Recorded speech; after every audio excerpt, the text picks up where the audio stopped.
Bom, boa tarde a todos. Para mim é um privilégio estar com esse grupo seleto, né? E a gente poder discutir algo que, quando a gente faz a apresentação, a gente nunca entra nessa firula, né? Assim, muito mais conceitual e só mesmo para um grupo acadêmico que a gente acaba tendo essa oportunidade, né? E foi muito gostoso quando a Adri falou para eu poder aqui jogar algumas desse contexto de como a gente tem trabalhado com esse conceito, porque eu acabei retomando, né, algumas leituras, né, e eu participei de uma defesa agora, de uma tese em BH com o professor Tel, e aí a gente acabou ampliando muito esse debate para vocês verem como é complexo e como a gente vai sair daqui, né, sabendo que não existe um conceito único, né, mas tem aquele onde você atende mais a sua perspectiva e a sua posição de fala, né?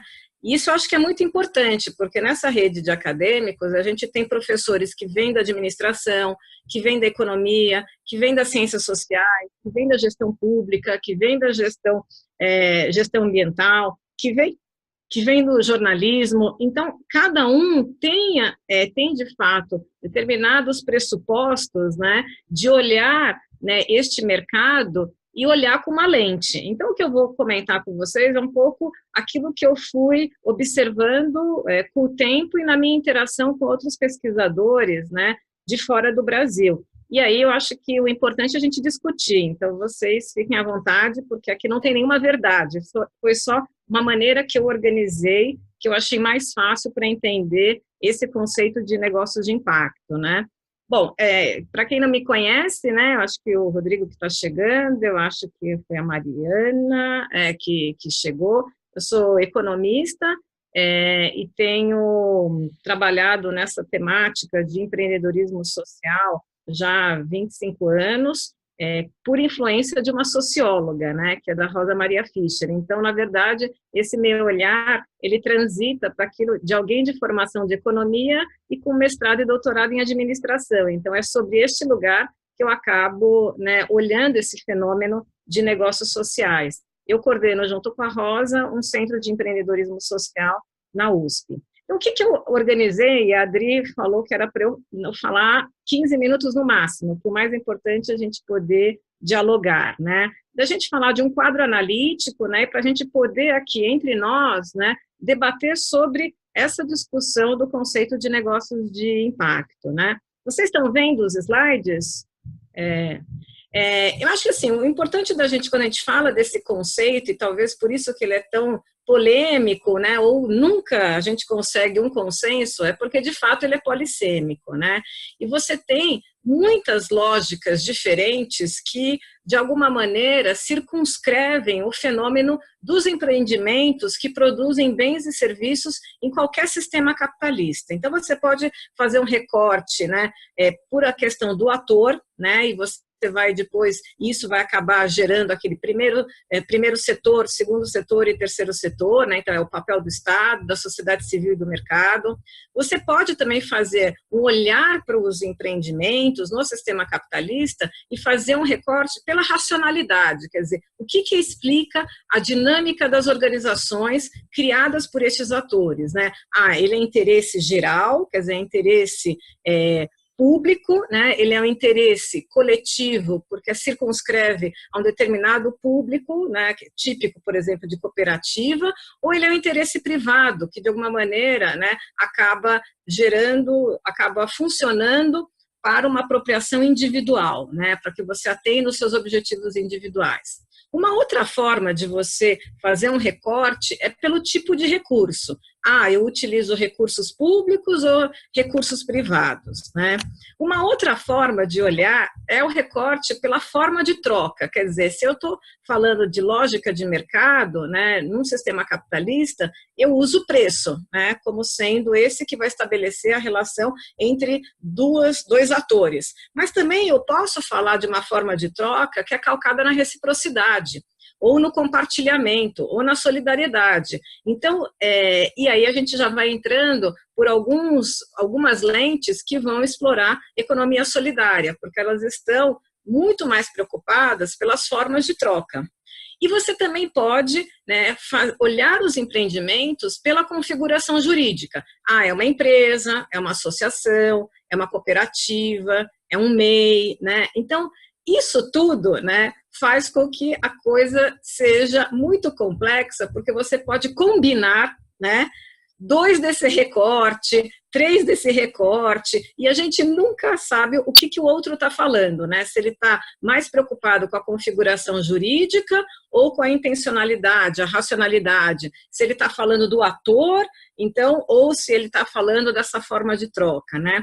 Isso é o que está acontecendo e faz com que haja muitas diferenças, e você pode ter diferenças que são mais homogêneas num determinado tipo de contexto, né? Então, se a gente olhar, né, e essa figura, eu acho que essa figura que foi feita, né, baseada em Pestoff, e é bem algo que na Europa, né, é assim que eles estão organizando a temática de empresa social, e este é o termo, né, social enterprise, e lá existe algo que é uma configuração jurídica, então isso já delimita, ou seja, já existe algo em determinados países, e no caso da Europa, na maioria dos países, que diz o que é uma empresa social. Só que os europeus criaram um grupo dentro do EMES e que eles tentaram incorporar outros pesquisadores, né, e tentando organizar como que se dá este debate. E eles consideraram que esta figura representa todas as possibilidades. Mas imagine a gente apresentar esta figura no campo para os atores, né, que estão lá na ponta. Eles não vão entender nada, né? Então, ou seja, porque, de fato, aqui está mostrando que você pode olhar as empresas sociais, eles são uma nuvem, né, que eles estão numa lógica que mistura a parte de redistribuição, né, da parte que pode contemplar reciprocidade, uma lógica de mercado, você pode ser com fins lucrativos, sem fins lucrativos, você pode ter interesse público, interesse privado, e aqui vai contemplando um monte de coisas, você pode ser na Inglaterra, que você cria uma organização e você é remunerado por um social bonds, então você está numa parte desse triângulo. Ah, mas se você é uma cooperativa e você está prestando um serviço para o Estado, você também pode ser uma social enterprise. Ou seja, existem muitas e múltiplas, né, possibilidades desse recorte, e a questão que se fica, né, é o quanto que eu quero fechar essa definição, né? Eu gosto muito do David Lepage, que é um canadense, que nessa debate, o que não é, porque na Europa isso ficou muito forte, quer dizer, todos os congressos só discutiam o que é uma empresa social, né? E aí o David Lepage falava assim, olha, gente, eu acho que essa questão do que é, ele é menos importante, né? O que é mais importante é por que ela existe, né? Ou seja, está muito vinculado à sua ação, né? E é sobre esta definição que me agrada mais, quer dizer, que mostra a importância da intencionalidade, quer dizer, o que eu quero, né? Então, por isso que ele diz que social enterprise is a why, not a what, né? Dessa maneira, eu acho que a gente tem aqui entre nós pesquisadores, né, alguns de nós têm necessidade, por questões de formação, por questões de lógica, de ter uma definição que ela seja muito bem delimitada, mais rígida. E vão ter outros pesquisadores, nas quais eu me incluo, né, que eu, de alguma maneira, me acolho e me sinto bem numa definição mais ampla, um tanto quanto mais genérica, né? Eu vou pular esse slide, depois eu volto para mostrar algumas diferenças, né? E quando eu fiquei, né, tentando descobrir como que eu poderia definir o que é negócio social, então eu fui tentando olhar qual que é uma certa homogeneidade que existia nessa perspectiva europeia, né? E lá, como eu tinha dito, o termo preponderante é empresa social, né? E o foco é em uma população mais marginalizada e o olhar para a empresa social como complementação a serviços públicos. Se é complementação e eu estou num contexto onde o Estado ele é provedor, né? E aí a sociedade civil, ela de alguma maneira, né, ela vai prestar serviços, né, por onde o Estado já oferecia, a preocupação com essa legitimidade desta organização, ela é muito forte e, portanto, existe um debate intrínseco sobre governança e coletividade. Quando a gente vai para uma perspectiva norte-americana, você vê lá que o termo está muito mais amplo e você tem muito mais social venture, você tem social business, você tem várias nomenclaturas, né? E você vai desde um olhar de empresas que criam unidades de negócio, né? E que são voltadas para aquilo que se diz de uma população de baixa renda ou base da pirâmide, né? Ou organizações sem fins lucrativos que, para ampliar as suas atividades de geração de renda, criam unidades com uma lógica mais de mercado. E lá, a grande ênfase, enquanto na Europa você tem muito mais uma preocupação com governança, justamente porque a origem vem de você substituir o Estado e você prestar serviços públicos, no caso norte-americano, você tem uma ênfase numa parte de eficiência e muito mais de um olhar de como é que eu posso escalar, quer dizer, como é que eu posso ser mais eficiente, mais lucrativo, né? E aí, na Europa, foram sendo criados uma jurisdição específica de social enterprise. E nos Estados Unidos, pelo fato das empresas tradicionais não terem na sua definição, né, uma função social, então foi criado algumas formas jurídicas em alguns estados. Uma primeira foi a L3C, que foi criada em 10 estados, e depois está sendo bastante mais amplo a Benefit Corporation, né, que a gente não pode confundir com as B Corps, né, que depois a gente pode falar sobre isso. Né?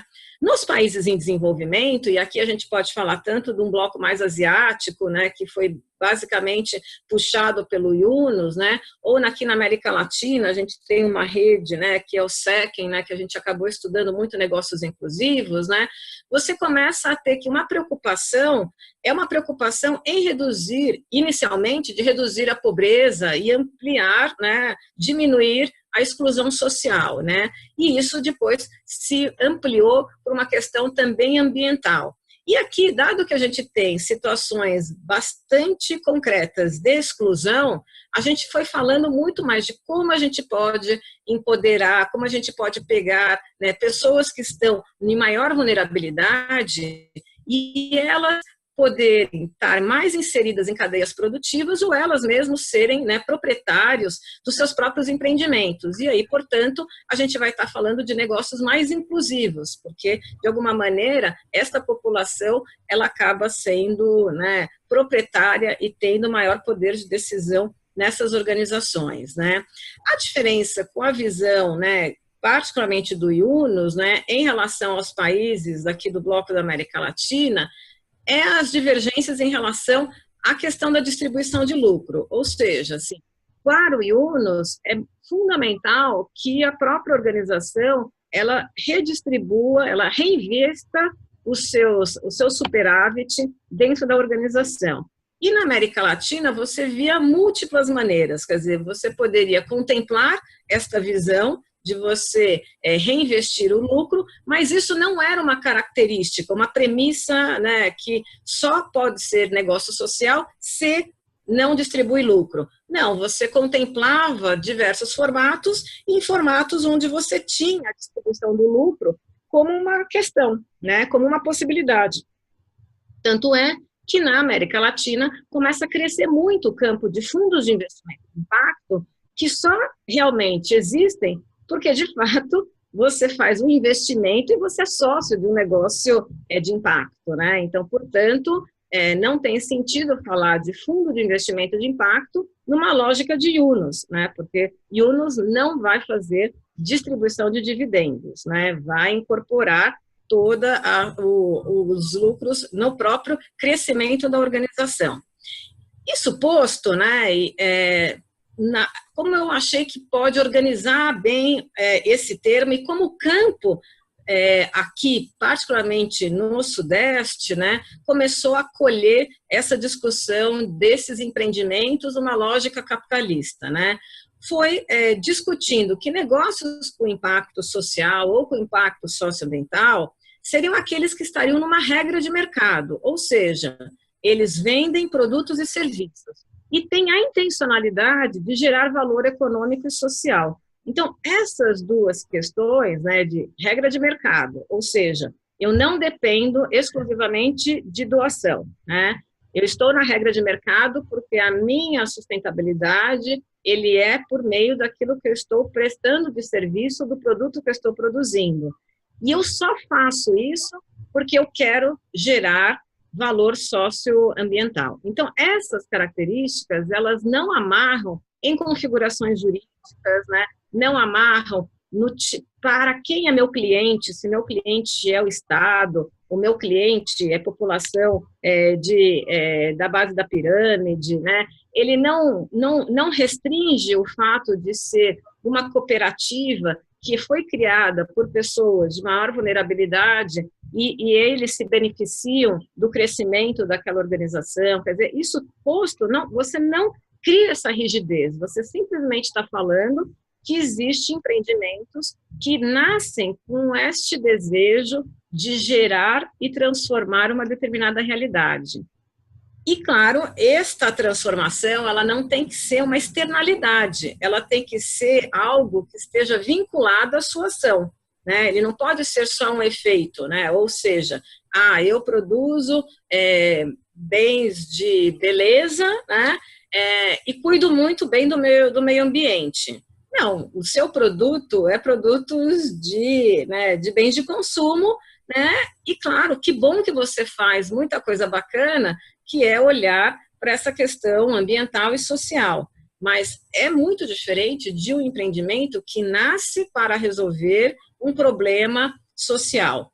Isso posto me fez eu entender, né, os negócios de impacto social como sendo um subconjunto de uma categoria que já tem sido fruto de muito debate, né? Então, acho que a Mariana falou que ela está estudando liderança, né, de empreendimentos sociais, que é um termo que, de alguma maneira, foi muito disseminado pelo Gregory Diz e para muitos outros, né, pesquisadores, que fala da questão de empreendimentos que querem transformar uma determinada realidade por meio de ações inovadoras, né, criando novos paradigmas, né. Então, você ficou isso muito forte na década de 90, e muito associado, né, embora não fosse isso que o Gregory Diz ou outros quisessem dizer, a organizações sem fins lucrativos, né? Então, não era associado, mas, de alguma maneira, ficou mais vinculado, né? E empreendimentos sociais, entendendo de uma maneira mais ampla, né, que são organizações que querem gerar impacto social, produzindo transformação social, né, eu entendo que negócios com impacto social seria um subconjunto. Por que um subconjunto? Porque estes sim estão numa lógica de mercado. Estes sim, eles de fato estão vendendo produtos, né? Então, eles querem justamente isso, vender produtos e serviços. Mas eu posso ser uma organização sem fins lucrativos, que gero muito impacto social, gero transformação social, e não quero ter essa lógica de mercado. Eu simplesmente, a minha lógica é de captação via edital, via doações de pessoas físicas, pessoas jurídicas. Então, não é uma lógica capitalista, né, nesse sentido. Então, empreendimentos sociais, ele abarcanha, né, um número muito grande de configurações. Os negócios de impacto social, no meu entender, o que o une ele é por questão business, né? Business, ou seja, vende algo, vende. E portanto, não vejo nenhum tipo de problema de contemplar, né, N iniciativas de empreendimentos solidários, né, como fazendo parte de negócios de impacto social. Quer dizer, não tem problema. É que teve um grupo de pesquisadores que se interessaram só por esses tipos de empreendimento e acabaram, enfim, seguindo, porque eram empreendimentos que queriam reverter alguns tipos de uma premissa que no sistema capitalista, né, era tudo muito perverso, as relações não eram de justiça, de transparência, enfim, então queriam propor uma nova configuração, né, e aí, de alguma maneira, uma configuração e uma relação mais calcada na solidariedade, né, e, portanto, não viam, né, como sendo parte desse sistema capitalista. A questão é que o mundo, né, como se transformou, viu que é possível você conviver, né? É possível você contemplar diferentes iniciativas com lógicas diferentes, no mesmo ambiente. E, portanto, isso que dá confusão, né? A confusão está posta, e eu vou voltar para a questão daquela figura, né, que eu participei dessa banca de mestrado, de doutorado, que o Wander, que foi lá que é da PUC de Minas, ele queria estudar quais são as iniciativas, né, que, de alguma maneira, voltadas para a agricultura urbana. E aí queria comparar com a situação em Belo Horizonte e a situação em Londres, né? E o que ele foi vendo? Como que ele tentou organizar o campo, né, o campo analítico dele, né? É justamente pegando aquilo que é o debate na Europa. Ele viu que aqui no Brasil, essas iniciativas, né, que se chamam Comunidades que Sustentam a Agricultura, que chama CSA, né, elas vêm de movimentos e, às vezes, a configuração dela não é uma configuração de empresa, né? Elas nascem de uma iniciativa governamental e aí, de alguma maneira, depois elas podem formar uma cooperativa. Então, é quase um movimento que você contempla também muito trabalho voluntário. Então, ele localizou, ele falava que para ele, né, embora na Inglaterra a configuração era de uma empresa social, no Brasil ele reconhecia estas comunidades como sendo iniciativas de economia solidária. E aí ele falou, bom, então eu posso comparar, né?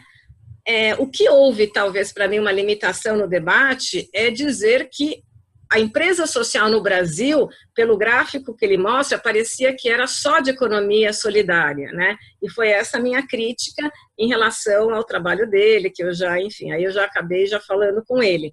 Mas que quando ele jogava, para ele poder entender como que era na Inglaterra, e ele ficou um tempo lá, vocês percebem que ele faz um círculo onde eles colocam um exemplo é negócio social, depois pode ser cooperativa, pode ser pura, assim, fica tão confuso que você já não sabe mais o que é, se é negócio social, se não é negócio social. Então eu acho que esse diagrama feito pelo grupo do EMES, né, embora eles tentam localizar os vários recortes, fica confuso, né? A gente não, ele mistura, mas o que eu quis mostrar para vocês é porque é isso, né? É complexo porque está tudo muito, assim, tem várias lentes, né?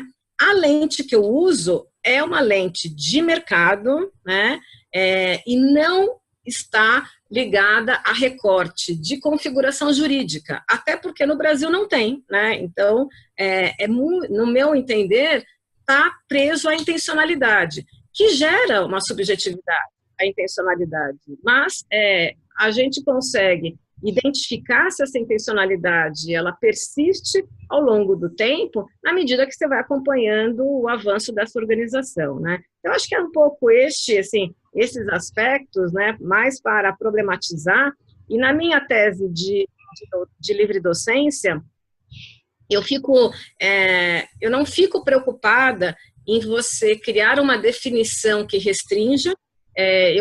No meu entender, eu creio nos negócios de impacto como organizações híbridas, e por serem híbridas, elas podem ter uma atuação, uma diferente da outra, né? E elas podem ter uma musculatura do social e do mercado desenvolvida não de uma maneira equilibrada. Então, vão ter negócios sociais que vão ter uma musculatura muito mais social e vão ter negócios de impacto com uma lógica de mercado mais acentuada. E aí, na minha tese de livre docência, o que me ajudou, na verdade, é que eu criei alguns tipos de características para poder organizar estes negócios de impacto e plotar numa régua e entender essa dinâmica. Então, a minha preocupação enquanto pesquisadora é muito mais de entender as diferenças deste grupo de negócios sociais, ou seja, se eles têm mais lógica social, mais lógica de mercado, tipo de inovação, mas não tanto com o conceito propriamente dito, né?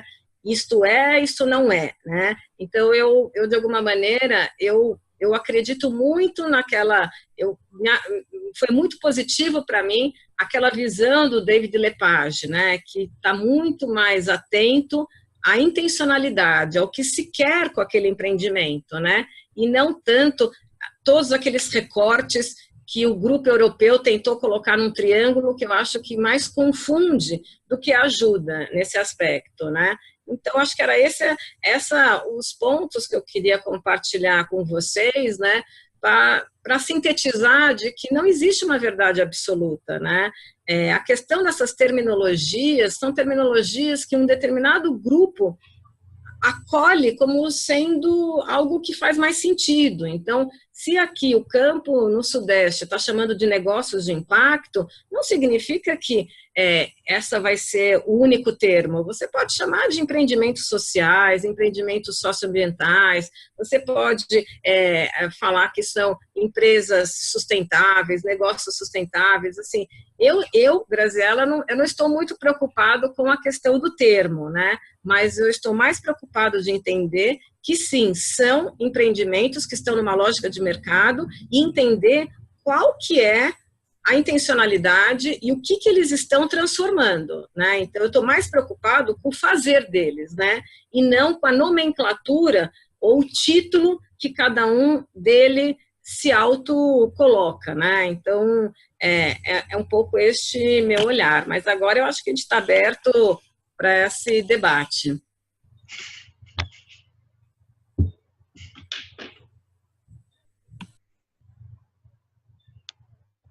Grazi, super obrigada. Já colocando aí uma pitada nessa discussão, quando isso bom, você começa a construir a sua definição, só queria dizer que a Dora chegou, a Dora está aqui do meu ladinho. Quando isso começa a trabalhar e a gente tenta impulsionar o ecossistema, né, e fazer o movimento acontecer, apareceu sim como sendo um desafio a questão da definição, até para conseguir começar a reunir os atores em torno disso, né, que as pessoas se reconheçam como parte disso. Aí a gente teve uma aula maravilhosa aqui com o Mário Aquino, da FGV, que apresentou para a gente vários movimentos que estavam acontecendo no Brasil e fora, e a importância da gente criar o que ele chamou de um frame, de um quadro, que a gente delimita. Então, quando você fala assim, Grazi, bom, eu criei uma delimitação, tem que ter lógica de mercado, tem que ter intencionalidade, e eu estou bastante atenta ao que eles fazem, né? E vou olhar para a questão do impacto desses negócios, né? Foi um pouco nesse sentido também que o ICE, junto com a rede de professores, junto com todo o movimento, começou a tentar lapidar um pouco esse conceito. Então, eu queria só complementar a sua apresentação, trazendo uma apresentação bem padrão nossa, até para que vocês possam reagir e dizer para a gente se faz sentido a gente seguir. Vou compartilhar com vocês agora. Todo mundo vendo? Só melhorar aqui, que a página está toda... Então, a gente usa, gente, essa definição aqui gigantesca. E daí eu brinco que aqui tudo isso é muito longo, os nossos textos são muito longos. E aí a gente foi detalhando o que a gente está entendendo por cada um dos parágrafos dessa definição, né? Então, a primeira coisa é que são modelos de negócio com diferentes formatos jurídicos, que a Grazi também trouxe, e que sempre vão apresentar soluções para problemas sociais e ambientais. Quando a gente está dizendo que é qualquer modelo jurídico, a única ressalva é que quando a gente está falando de ONGs, por exemplo, a gente está atento para ver se grande parte do orçamento dela, ou dessa ação que ela se inscreve como negócio de impacto, vem da venda de produtos e serviços, né? Então, não é uma iniciativa, um braço pequeno de geração de renda que ela tem. Ela realmente se sustenta com um braço poderoso de mercado, né? Uma coisa que faz ter um peso significativo no seu orçamento. Quando a gente está falando de diversas formas jurídicas, e aí foi a nossa tentativa aqui de olhar para o conceito no Brasil, olhar as formas jurídicas que a gente tem e aonde a gente identificou um pouco do que a Grazi falou, na prática, a partir do olhar para os negócios, que são formatos jurídicos usados por empreendedores de negócios de impacto no Brasil. E daí que a gente chegou a essas definições, né? Associação, fundação, cooperativa ou empresa. A gente traz aqui alguns exemplos até de cada um. E os problemas sociais e ambientais podem ser em diversos focos, né? Educação, saúde, serviço financeiro, cidade, só para dar alguns exemplos. Uma coisa importante é que a solução pode estar no que o negócio produz, mas também para que ele produz e como ele produz. E aqui vão entrando para mim as nuances na definição, né? E a gente já tem casos bem emblemáticos, né? Por exemplo, o próprio doutor consulta que está aqui, hoje em dia o empreendedor não se considera mais um negócio de parte, já se considerou, mas hoje com o jeito que ele remodelou o negócio dele, ele já não se considera. Então, é isso que eu acho rico no que a Grazi faz, porque é um conceito em construção, mas a gente precisa sempre estar atentos para essas mudanças. No para quem, é um ponto também bem interessante que a gente aprendeu com o campo. Então, por exemplo, o Brasil Ozônio, que é uma empresa de purificação de água, ela não nasceu com propósito. Ele nasceu desenvolvendo uma tecnologia que faz a purificação de água através do ozônio. Mas depois, através de uma parceria que ele fez, ele entendeu que essa tecnologia também poderia ser uma tecnologia social. Então, hoje, ele tem um braço que atende todo o impacto público. Então, ele purifica a água de cisternas no Nordeste. Então, ele descobriu um lado dele, enfim, um foco dele de atuação enquanto negócio, né? E aí a gente traz outros exemplos. E o como são processos comprometidos com resultados, né? E com aspectos desde a sua estrutura, como a For2, que trabalha com voluntários estrangeiros, né, para fazer capacitação de jovens em inglês e espanhol no Brasil. Inglês só, desculpa. E a solução deve compor a estratégia central do negócio, com metas de impacto definidas e monitoradas, preferencialmente com potencial de escala. A gente também achou importante trazer a questão da escala, apesar, Grazi, de toda a discussão que a gente tem sobre escala e que tipo de escala, que também eu acho que vale um capítulo à parte aqui com a rede de professores para fazer essa discussão, que eu acho ela muito pertinente para a gente pensar em Brasil, o que é escala dentro desses projetos. Então, eu só queria trazer rapidinho esse nosso, aonde a gente chegou, nesse grande frame, para a gente discutir juntos. Vou só tirar agora, para a gente se ver melhor.